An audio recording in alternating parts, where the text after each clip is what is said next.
Ang tawag po sa atin ay mga mananampalataya.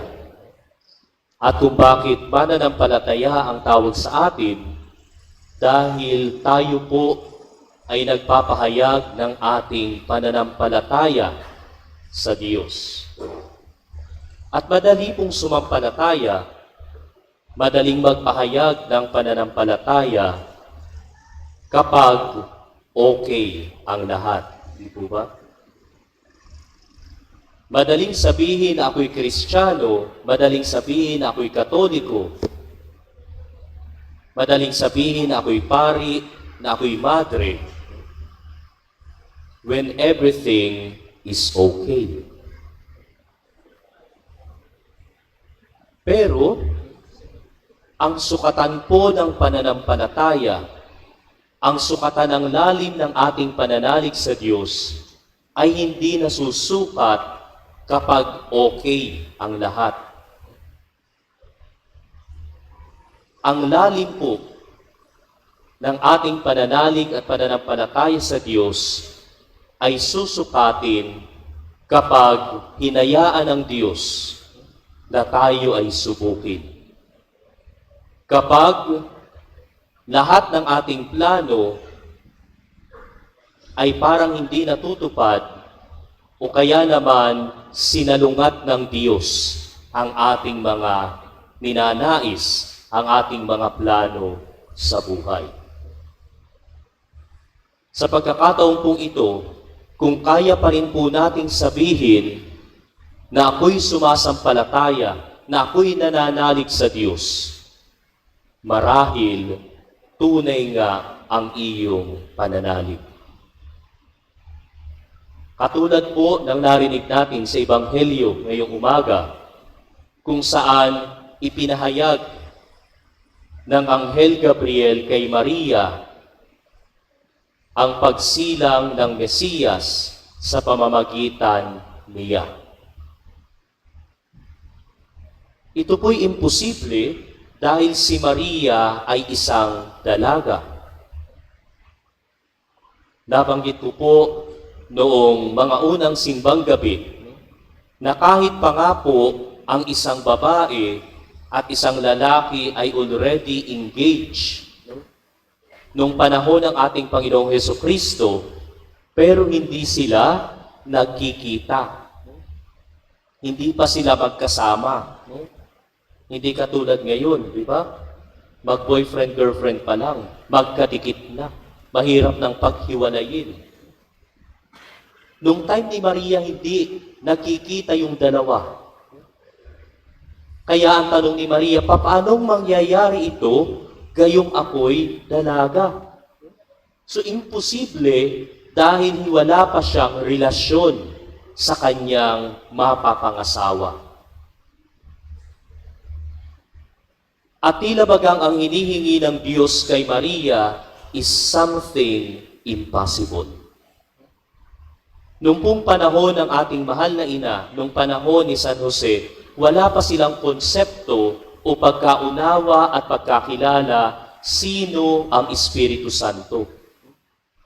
Kaya nga po, nung sinabi ng anghel na ikaw ay manganganak sa pamamagitan ng Espiritu Santo, naguluhan si Maria kasi sino ang Espiritu Santo? Sino itong nilalang na ito nalililim sa akin? At dito po sinubok yung pananalig na mayroon si Maria. Dahil si Maria po ay bahagi ng grupo na tinatawag na Anawim. Ito pong mga miyembro na ito ng Anawim, ito po yung grupo ng mga kababaihan na naghihintay sa katuparan ng pangako ng Diyos kung saan darating ang Mesiyas. Pero hindi nila alam kung kailan. Kaya nga po sila'y nananalangin, sila'y nananalig at nananampalataya na ang Diyos ay tutupad sa kanyang pangako. So nananampalataya na po si Maria, isa ng mananampalataya, bago pa ipahayag ng anghel ang pagdating ng Mesiyas. At ngayong gabi nga pong ito, narinig natin na tumupad ang Diyos sa kanyang pangako na ipapadala niya ang kanyang anak. At dito po sinubok ang pananalig ni Maria. Kaya bang sabihin ni Maria o kaya ba niyang mag-give in dun sa panawagan at balita ng anghel? Dahil alam po ni Maria kung ano yung consequence ng kanyang yes. Nabanggit ko na rin po na ang sino mang babae na matatagpo ang buntis outside marriage, ang sino mang babaeng matatagpo ang buntis ng hindi pa ikinakasal, ay babatuhin. Ito po yung parusa na nakalagay sa batas ni Moises. Na ang sino mang dalaga na matatagpo ang buntis outside marriage will be stoned to death. Babatuhin hanggang mamatay. At ang unang babato dito ay ang kanyang mapapangasawang lalaki. Kaya po, hindi madali kay Maria na magsabi ng oo. Dahil papaano kung malaman ng sambayanan ng Diyos, papaano kung malaman ng mga kapwa niya Hudyo na siya ay nagdadalang tao, gayong hindi pa sila nagsasama ni Jose. Babatuhin siya hanggang mamatay. Pero sa kabila po ng lahat ng iyon, sinabi ni Maria na dahil siya'y nananalig at sumasampalataya sa Diyos, she said her own fiat. At ang tugon po niya sa anghel, fiat voluntas tua. Mangyari sa akin ang iyong sinabi. Para po tingnan ng Diyos kung hanggang kailan tayo kakapit sa ating pananampalataya. May mga pagkakataon po sa buhay natin na hahayaan niya na tayo'y subukin. Hahayaan niya na ang mag-asawa ay makaranas na kung saan ang kanilang marriage will be shaken. Na yung kanilang relasyon ay susubukin at minsan dumadating sa punto na isa sa mga partner ay may infidelities. Kaya mo pa bang manalig? Kaya mo pa bang magmahal? May mga pagkakataon, madalas itong naririnig ko na sinasabi palagi ng pari at tumutugon kayo. Sasabihin minsan ng pari o ng speaker, God is good. Anong sagot nyo? Makatulog yung mga tao dito. Siguro sabi, haba kasi mag-homily ni Father to. So God is good all the time. Naniniwala kayo sa sinabi ninyo? Naniniwala po ba kayo na ang Diyos ay mabuti sa lahat ng panahon at sa lahat ng panahon ang Diyos ay mabuti? Pero paano pag nagka-problema na kayo? Pero paano pag isa sa miyembro ng inyong pamilya ay nagkaroon ng karamdaman? At hindi lang basta karamdaman, kundi malubhang karamdaman. Paano kami na nasa religious life ay magkaroon ng cancer? Halimbawa, paano kung isa sa mga mahal ninyo sa buhay ay biglaang pumanaw? Huwag naman sana. Kaya nyo pa ba ring sabihin na ang Diyos ay mabuti sa lahat ng panahon at sa lahat ng panahon ang Diyos ay mabuti? Maniniwala pa rin po ba tayo sa kabutihan ng Diyos? Narinig po natin sa unang pagbasa, yung kabalintunaan, yung kabaliktaran ng response ni Haring Ahas sa propeta. Na kung saan, para bagang pag binasa natin yung unang pagbasa o narinig natin, para na bang mabuti yung tanong ni Ahas. At sabi niya, sino ako para subukin ang aking Panginoon? Di ba nakalagay ito sa utos ng Diyos? Do not put the Lord your God into the test. Kaya nga para sa ating mga Kristiyano, we avoid asking for signs. Lord, maglilay minister ako kung ibibigay mo itong bagay na ito. Lord, magsaserve ako sa simbahan pero kailangan ko ng signs. Hindi po natin yung ginagawa because we are putting the Lord our God into the test. At ang tanong ni Haring Ahas, o yung response ni Haring Ahas doon sa propeta, sino ako para subukin ang Diyos na aking Panginoon? Kumpara sa na nagtanong si Maria sa anghel, ano po ang pagkakaiba nila?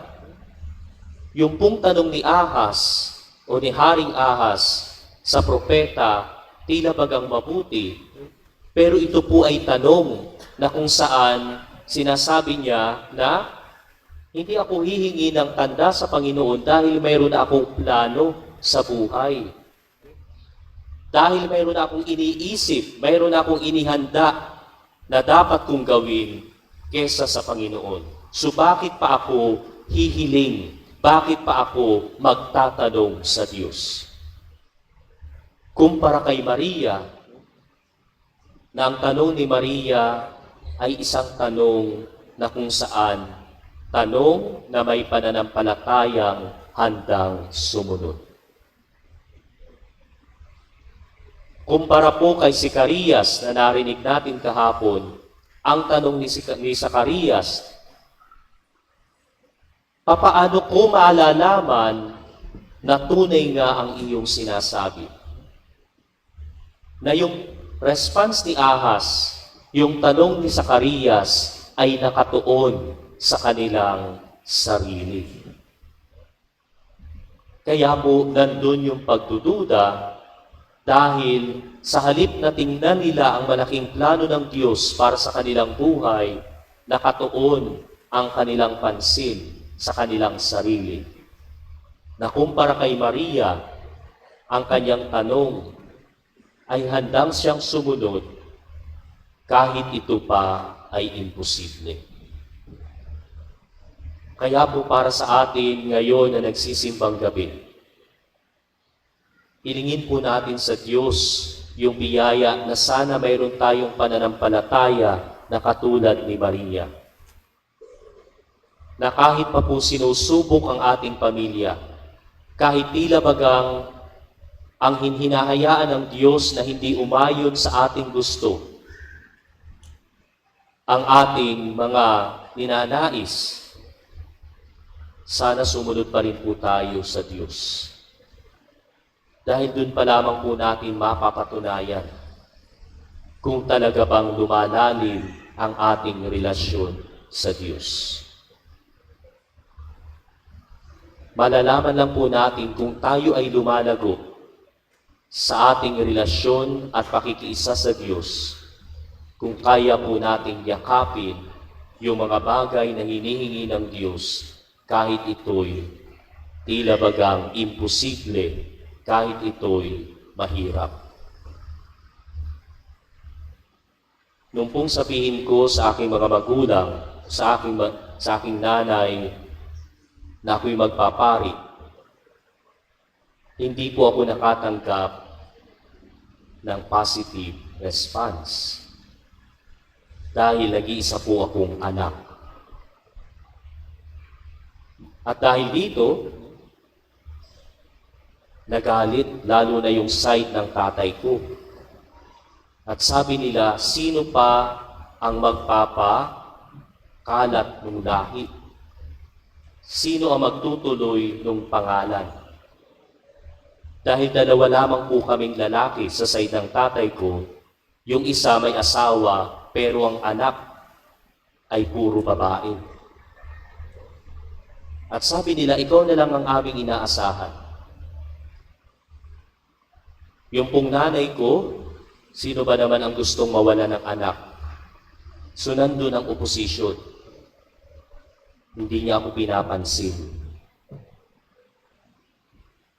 O kaya naman sinusungitan ako. At sabi ko, kahit di na bagang mahirap at totoong mahirap na tumugon sa tawag ng Diyos, sabi ko, tutugon ako. Papasok ako. Hindi po ganun kadali. Sa loob ng dalawang taon, hindi ako binibisita sa seminaryo dahil ayaw nila. Pag uma-attend ako ng family reunion, walang pumapansin sa akin. Pero sabi ko, tutugon ako. Pero hindi po dito natapos ang pagsubok ng Diyos sa aking pananampalataya. 2 taon bago ako magpahayag na itatalaga ko ang aking buong buhay, ang aking buong sarili sa Diyos. Ako po ay nasa Australia and I was about to renew my vows. Sa MGL po kasi ang understanding, pag ikaw ay nag-renew ng vows, ibig sabihin, you are already convinced that this is the vocation God is asking you to live for the rest of your life. At sabi ko dun sa aking superior, yes, Father, I will renew my vows. Ang lakas ng loob ko, na sabi ko, magre-renew ako ng vows. Na habang buhay, itatalaga ko ang aking sarili sa Diyos. After 2 days, nakatanggap ako ng tawag mula sa Pilipinas. So ang kausap ko ay yung aking pinsan na kasama ng aking nanay sa bahay. So at sabi niya, Kuya, may sasabihin ako. Tapos nagkaroon ng long pause. Nagkaroon ng agwat na katahimikan. At sabi ko, anong sasabihin nito? Bakit naputol yung kanyang sasabihin? At sabi niya, Kuya, huwag ka sanang mabibigla. Galing kami sa doktor at si tita, yung nanay ko, ay na-diagnose na mayroong stage 4 cancer. It was winter. And that cold winter night, bumaba ako sa chapel. Nagtatanong ako sa Diyos, bakit mo ako ginanito? Anong kasalanan na mayroon ang nanay ko para parusahan mo ng ganito? All throughout her life, buong buhay niya, naging mabuti siyang ina, naging mabuti siyang magulang. Araw-araw pinagdadasal ko siya, pero bakit mo siya pinabayaan? At ang tugon ng Diyos, for the first time in my journey as a religious, I heard the clearest and the loudest voice of God in that cold winter night. Hindi po niya sinagot yung aking tanong. Ang tugon niya sa aking tanong ay isa ring tanong. At narinig ko po sa aking puso yung tanong, susunod ka pa ba? Tutugon ka pa ba dito sa bokasyon na dinuro ko, inilaan ko para sa iyo? Tutugon ka pa ba? At doon ko po, sa oras na yon, sa pagsubok sa pananampalataya at pananalig sa Diyos, ang naitugon ko lang sa Diyos, Panginoon, susugal ako. Kung papaanong ang Diyos ay sumugal para sa akin, alam ko po na ako'y isang makasalanan, isa akong mahina, isa akong hindi karapat-dapat sa buhay na ito. Pero yung Diyos sumugal. Yung Diyos ay sumugal sa akin na kahit pa nga alam ng Diyos na ako'y paulit-ulit na magkakasala, Kahit po alam ng Diyos na paulit-ulit akong babagsak, sinasabi ng Diyos, patuloy akong susugal dahil nananalig ako sa iyo. At kaya sabi ko sa Diyos bilang tugon, kung paanong sumugal ka po sa akin, sino ako para hindi sumugal sa bukasyon na ito? Sabi po ng doktor, nung nakausap ko, dahil umuwi po ako dito sa Pilipinas noong 2018 para bisitahin ang aking nanay, ang sabi po ng doktor, more or less, meron na lang siyang 5 taon para mabuhay. Ngayon po ang nanay ko ay nakakasiyam na taon na. Hindi po nawala yung kanyang sakit. Hindi po nawala at patuloy yung kanyang karanasan, yung kanyang nararanasang sakit. Pero tumugon ang Diyos sa paraan na hindi ko inaasahan. Binibigyan pa po kami ng Diyos na pagkakataon na magkasama. Dahil ilang taon po akong wala sa Pilipinas, dahil doon ako nag-formation sa Australia. Na yung Diyos ay tunay na mabuti at tapat sa kanyang pangako. Pero sana po katulad ni Maria, sa oras na tayo'y subukin niya, mayroon tayong lakas ng loob, kababaang loob, na tumugon at sumunod sa kanyang panawagan. Amen.